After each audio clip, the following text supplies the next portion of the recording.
The room fell into dead silence the moment she laughed. I was on one knee, in the center of Vinci's bistro, holding out a ring I spent 2 months' salary on, surrounded by soft jazz, candlelight, and a few strangers clapping prematurely. My heart was thudding like a war drum, thinking this moment would change everything. And it did. Jessica tilted her head, looked at me like I was the punchline of a bad joke, and smirked mockingly. "Did you seriously expect a yes?" she asked, loud enough for everyone to hear. It was like a wrecking ball straight to my chest. Laughter fizzled out. Applause turned into uncomfortable murmurs. A couple near the window stopped mid-toast. I stared up at her, still on one knee, still frozen, still praying it was some kind of sick joke. But Jessica? She just grabbed her purse, flipped her hair, and strutted out like it was the Met Gala. The maitre d' offered me a drink on the house. I took the whole bottle. 5 months later, after she vanished, blocked me everywhere, moved out, and ghosted like a damn magician, I was doing fine. At least I thought I was. I had buried the humiliation under work, workouts, and whiskey. And then, without warning, she reappeared. It was raining. My phone buzzed. Unknown number. "Mark, it's Jessica. Can we talk?" I stared at the screen like it was cursed. Talk? Now she wanted to talk? Turns out, the glamorous life she ran off to, some corporate guy in Manhattan, from what I gathered, fell apart fast. Rumor had it she was caught entertaining his business rival at a ski lodge in Vermont. He left her with nothing but a canceled credit card and a tarnished name. When she walked into that same bistro where she'd humiliated me, it was like time reversed. But this time, she wasn't in heels or glowing with arrogance. She looked broken. Eyes puffy, makeup smudged, trench coat soaked through. Her voice cracked as she said, "Mark, I made a mistake. I thought I knew what I wanted. I didn't. I need another chance." She reached for my hand across the table. I didn't move. I didn't speak. I just watched her. She used to be untouchable. Now she was unraveling. That same mouth that mocked me in front of a crowd was trembling as she tried to piece together some redemption arc. I leaned back in my chair. "Why now?" I asked. Her lips trembled. "Because you were the only one who ever truly loved me." I wanted to believe her. God, some part of me really did. But something felt off. Because even as she begged for forgiveness, even as her voice cracked and tears fell, her eyes didn't match her words. There was calculation behind them. A twitch in the corner of her mouth like she was already playing her next hand. That night, after I walked away from her in silence, I couldn't sleep. Something didn't sit right. And when I finally gave in and scrolled through my old emails, I found one from a shared Dropbox we hadn't used in ages. And inside it, a hidden folder titled Wednesdays. What I saw in there made my stomach flip. Photos, receipts, screenshots, hotel room keys. Every Wednesday for nearly a year, she had been meeting with someone else. Long before our public meltdown, long before she told me I wasn't enough, she was already sleeping in another man's sheets.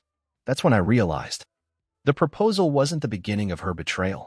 It was the final test she gave me, and I failed it by caring. I stared at the screen for what felt like hours. The folder, Wednesdays, mocked me with every click. Like some private gallery of betrayal, it unfolded image after image, timestamp after timestamp. She didn't even try to hide the details. Jessica never thought I'd look. There were selfies of her in a robe I'd never seen, with a glass of red in one hand and a man's bare chest blurred in the background. A snapshot of her fingers trailing down a hotel hallway keycard labeled Room 402, the Whitmore Hotel. Screenshots of text between her and someone named Kyle. "You made me feel alive again. He never touches me like you do. He thinks we're still working on things. LOL. Let's make next Wednesday wild." I felt sick. Physically sick. The pieces started falling into place.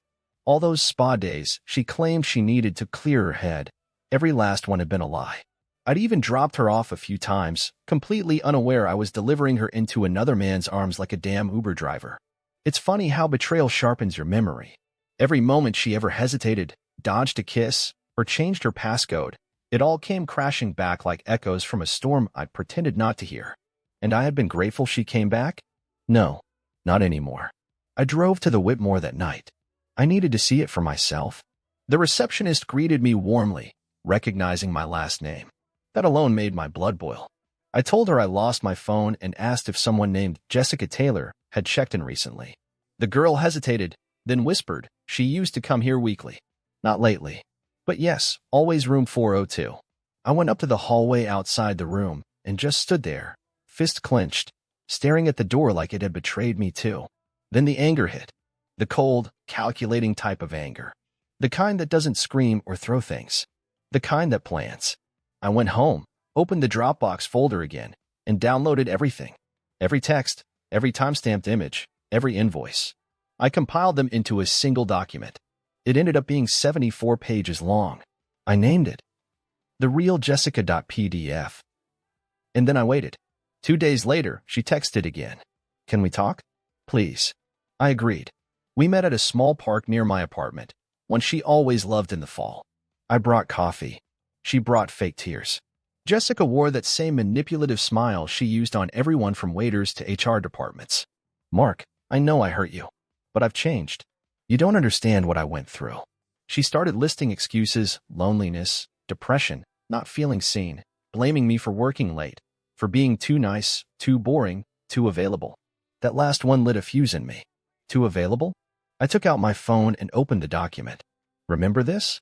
I asked, scrolling through the images. Her face went pale, like a ghost watching its own funeral. I tilted the screen toward her. You labeled the folder Wednesdays. At least lie with some finesse. She stammered, eyes darting, looking around like anyone would save her. You went through my private stuff? That's abuse, she snapped. And there it was. The mask dropped. The same woman who had called me boring, insignificant, invisible, now dared to act like she was the victim. You're not sorry, I said, voice calm but dead cold. You're just homeless. She didn't even deny it. Just stood there, chewing her lip, calculating her next move. I'll make it up to you, she whispered. You and I had something real. I leaned in close and smiled, that same sarcastic smile she gave me at the restaurant 5 months ago. I didn't think we had something real, I said. But now? Now I think you just got exactly what you deserve. I walked away without looking back. She didn't follow. But that wasn't the end. Not by a long shot. What I did next changed everything. I didn't sleep that night. Not because of pain. Those days were behind me, but because my mind had shifted into something far colder. I didn't want revenge driven by rage. That would burn fast and leave nothing but smoke. No, I wanted precision. For years, I was the one who held her up, paid her bills, took care of her when she was figuring things out, covered her messes when she bailed on work. Now, she was back because life chewed her up and spit her out, and she thought I was still the same man who'd crawl through fire for her. She thought wrong. The next day, I called David Langston, a friend of mine who worked in IT for a private firm. He owed me a favor, and I cashed it in. I need everything you can find on Jessica Taylor, I said. He paused. You sure you want to do this? I'm not just sure, I replied. I'm done being stupid. By the end of the week, I had a full report. Turns out, Kyle, the man she'd been sneaking around with, wasn't just some fling. He was a married executive at her old company, and the scandal had cost both of them their jobs. Jessica had tried to sue for wrongful termination. It got laughed out of court. Her accounts were dry. Her name was dirt. And the only bridge left unburned was me. But it wasn't enough to know it. I needed her to feel it. So I invited her over. She showed up looking like she hadn't slept, wearing an oversized sweater and pretending to be humble. That fake innocence was her last remaining weapon. I let her sit on the couch. Let her sip wine. Let her talk about healing and growth. Then I stood, walked into the kitchen, and came back with a manila folder. I tossed it onto the table. She looked at it and blinked. What's this? Everything, I said. Everything you did. Everyone you did it with. Every lie you told. Every dollar you spent that wasn't yours. Every late-night rendezvous. It's all in there. She didn't open it. Her hands trembled. Why? Why did you do this? She asked, voice cracking. I smiled. Because someday, you'll try to lie again. You'll find someone else.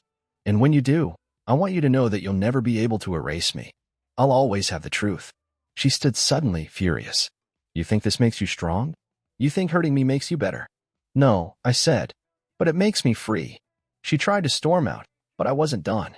Oh, and Jess, I added, just as her hand hit the doorknob. I sent that folder to Kyle's wife, with a little note. Her body went stiff. You did what? You used me like a doormat, I said. You used him like a toy. Now maybe it's time someone used you as an example. She screamed something I won't repeat, slammed the door, and vanished into the night. And just like that, the storm I had lived under for years began to clear. But here's the thing. It wasn't about getting even. It was about reclaiming control. The kind of control she stripped from me piece by piece. Every Wednesday, every lie, every smug look. She had always walked away thinking she'd won. Now, she was running. And I hadn't even started the next part of my plan yet. The next morning, I woke up with a rare kind of calm. Not peace, no, not yet. But clarity. The kind that comes when the fog of love burns off, and you finally see things for what they are. Jessica wasn't just a mistake. She was a warning wrapped in red lipstick and crocodile tears. She was a lesson I had to learn the hard way. I checked my inbox, no new emails. I checked my phone, no texts. But I knew it was coming. And at 10:37 a.m., it hit. From Melissa Grant. Subject: I need to speak with you about Jessica Taylor and my husband, Kyle's wife. Jackpot. I scheduled a call for noon. Melissa didn't waste time with pleasantries. I thought you were over her, she said flatly.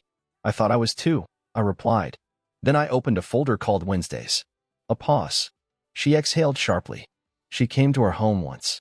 Left her perfume all over his car. Told me I was boring. That she gave him things I couldn't. I didn't respond. There was no comfort to offer. We were both used goods in Jessica's little performance. Why did you send it to me? Melissa asked. Because you deserve the truth, I said. And because I wanted someone else to know what it's like to have their life burned down by someone who claims they love you.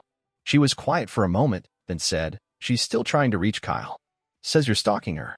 That you hacked her life. I laughed out loud. She gave me access when we were together. She just forgot to clean up her mess. Melissa's voice dropped. I want her gone. I want him gone too. You seem like someone who knows how to clean up messes. I didn't confirm. I didn't deny. But that call ended with the unspoken truth hanging between us. Jessica's little empire of manipulation was collapsing, one brick at a time.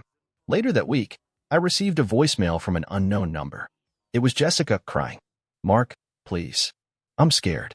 People are saying things. I don't know what you did, but please. I need your help. Click. I saved it. Because now, every please she made was a trophy.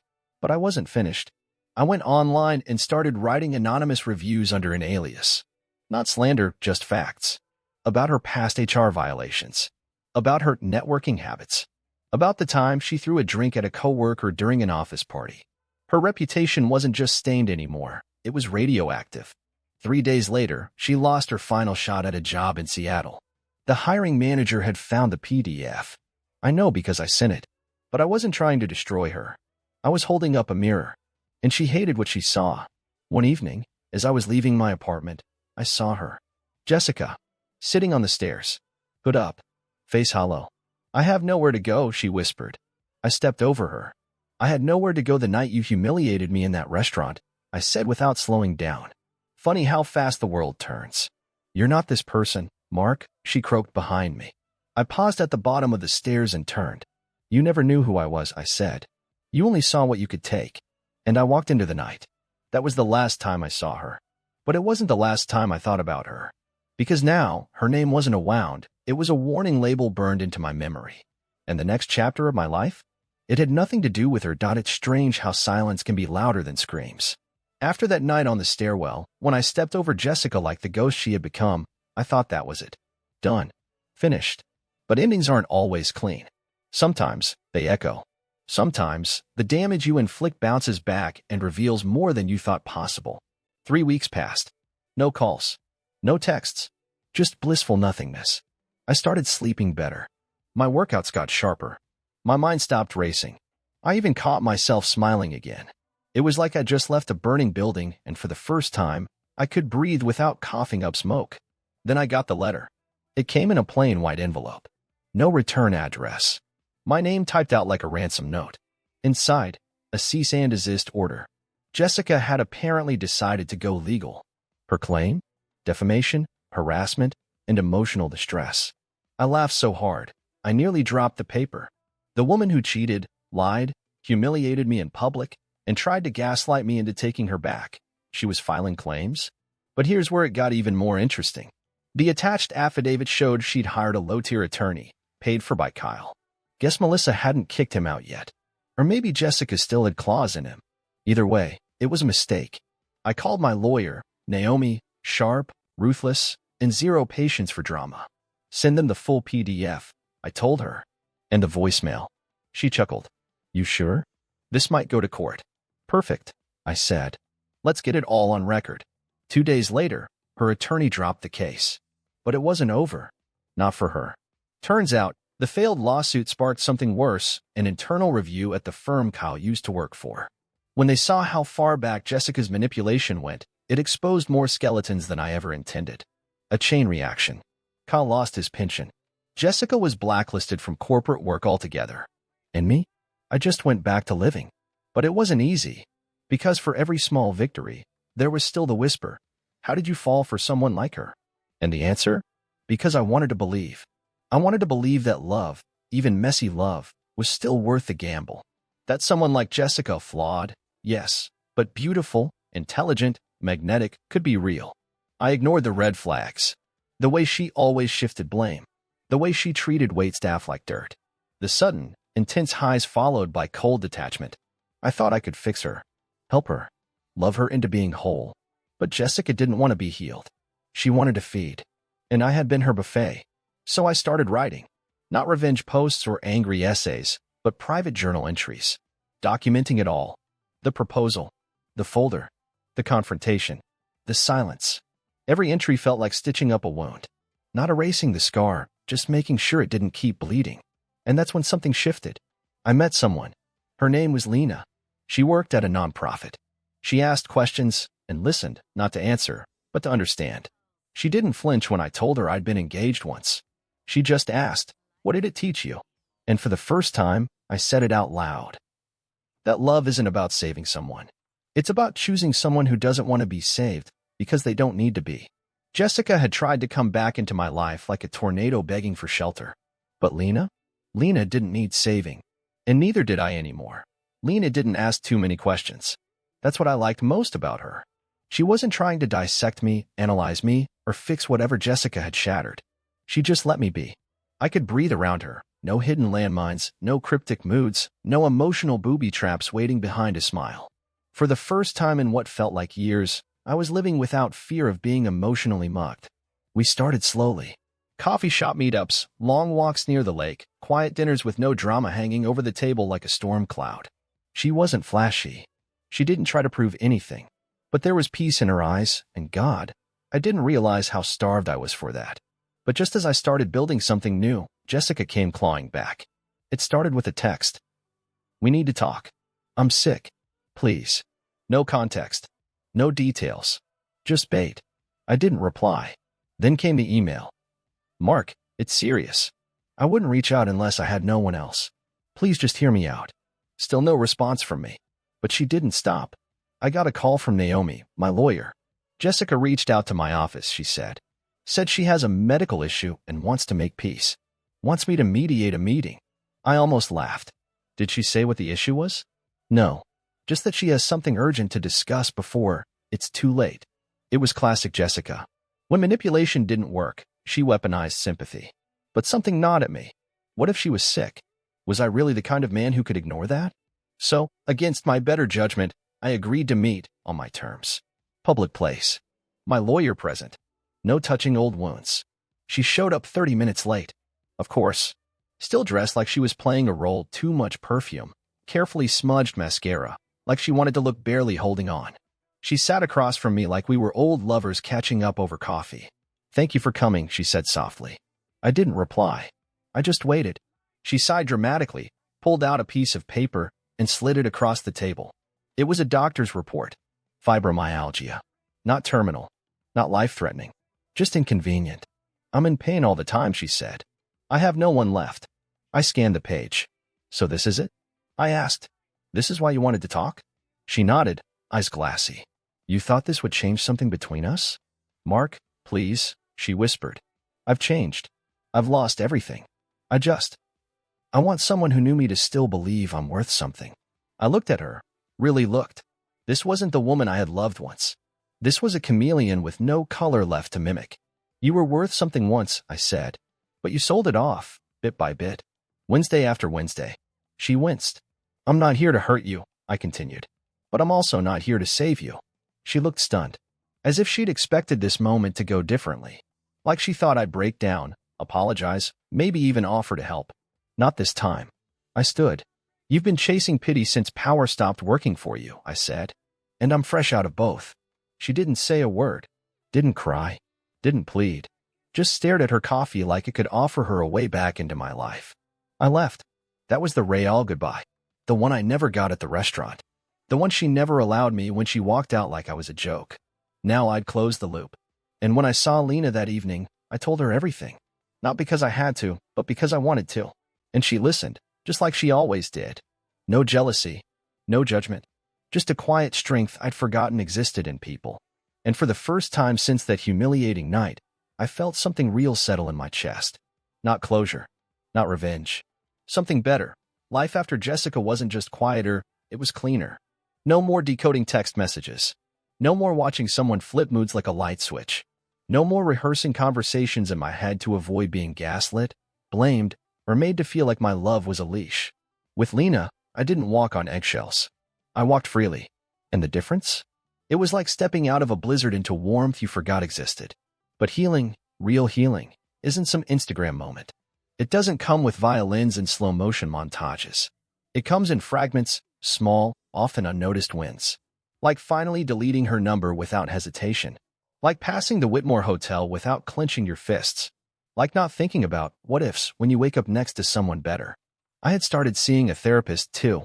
Not because I was broken, but because I wanted to understand how I let someone like Jessica get so deep under my skin. Dr. Patel didn't judge. She didn't speak in riddles or cliches. She just said something that stuck. People like her don't take power.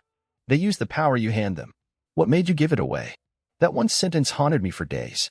Because I realized the truth. I had confused love with sacrifice. I thought the more I gave up, my time, my dignity, my peace, the more she'd finally see my worth. But people like Jessica don't see your worth. They spend it. And when you're empty, they blame you for being hollow. So I started rebuilding, piece by piece. I bought a new place, a clean slate with no ghosts in the walls. Sold the old one. Packed her leftover things into 2 boxes, taped them shut, and dropped them off at a storage unit under her name. No note. No message. Just space for her to deal with what was hers. I also started writing again. Not about her, about me. About survival. About self-respect. I even published an anonymous blog post that went viral.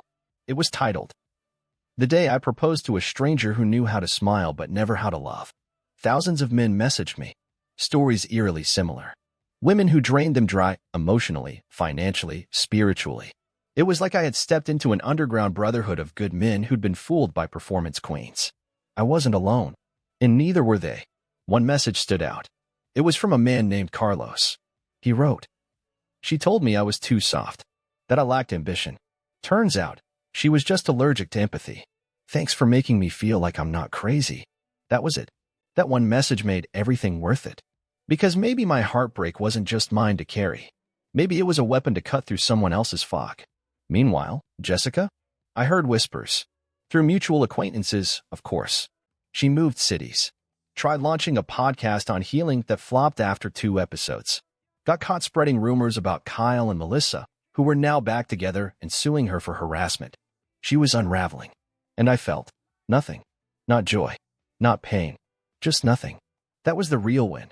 Not revenge. Not exposure. Just indifference. Because when you finally stop bleeding from someone else's wounds, you don't look back at the knife. You look forward to where you're going. And Lena? She became my mirror, not a broken one reflecting old cracks, but one that reminded me who I really was. Someone loyal. Someone fierce. Someone who'd been forged, not destroyed, by betrayal. And as I sat on the balcony of my new place, watching the skyline fade into stars, I realized something profound. You can't rewrite the past, but you can outgrow it. They say some people come into your life to teach you a lesson. Jessica was my entire curriculum. And now that everything had settled, now that the rage was gone, the humiliation dulled, the memories faded to quiet echoes, I could finally see the truth without flinching. She wasn't a mistake. She was a warning. A warning about what happens when you ignore the signs. When you confuse charm for character. When you think your loyalty can fix someone who treats love like a business transaction. I used to beat myself up for not seeing it sooner. For letting it get that far. For proposing to a woman who mocked me in front of strangers. But that self-blame faded over time. It had to, or I'd never grow. The real turning point wasn't when I walked away. It wasn't even when I exposed her. It was when I stopped making her the main character in my story. Because that's what betrayal does, it hijacks your narrative. It makes everything about them. Their lies, their affairs, their manipulations. And somewhere in the wreckage, you lose yourself. But I found me again. Slowly. Through Lena's calm presence. Through therapy. Through long nights of journaling. Through helping other men who were silently bleeding behind polite smiles.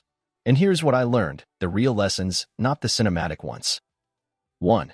If someone mocks your vulnerability, they were never worthy of it. That moment in the restaurant? It used to haunt me. Her laughing in my face. The stifled giggles from strangers. My heart on the floor. But now I realize she didn't break me. She exposed herself. In front of everyone. That was the beginning of her fall, not mine. 2. Love should never feel like you're negotiating with a terrorist. I spent months trying to avoid triggering her. Afraid of her moods. Walking around her like she was a landmine. That's not love. That's psychological warfare. 3. People don't change because they hit rock bottom. They change because they want to. Jessica came back because life beat her up, not because she found remorse. She didn't want me. She wanted the stability I represented. A place to crash until she could scheme her next move. 4. Closure isn't something they give you. It's something you take. I got mine, not with apologies or reconciliations, but by outgrowing the entire situation. By building a life where she didn't exist anymore, not even in memory. 5. Forgiveness doesn't require a reunion. I don't hate her anymore. I don't wish her pain. I wish her clarity. But she'll have to find that on her own path, far from mine. I tell this story not because I want sympathy, but because I know there's a man out there right now proposing to his own Jessica, smiling through her disdain, trying to make it work, wondering what's wrong with him. There's nothing wrong with you, brother. You just gave your loyalty to someone who didn't deserve it. And someday, you'll look back, like I do now, and realize she didn't break you. She revealed you. Lena and I are doing well.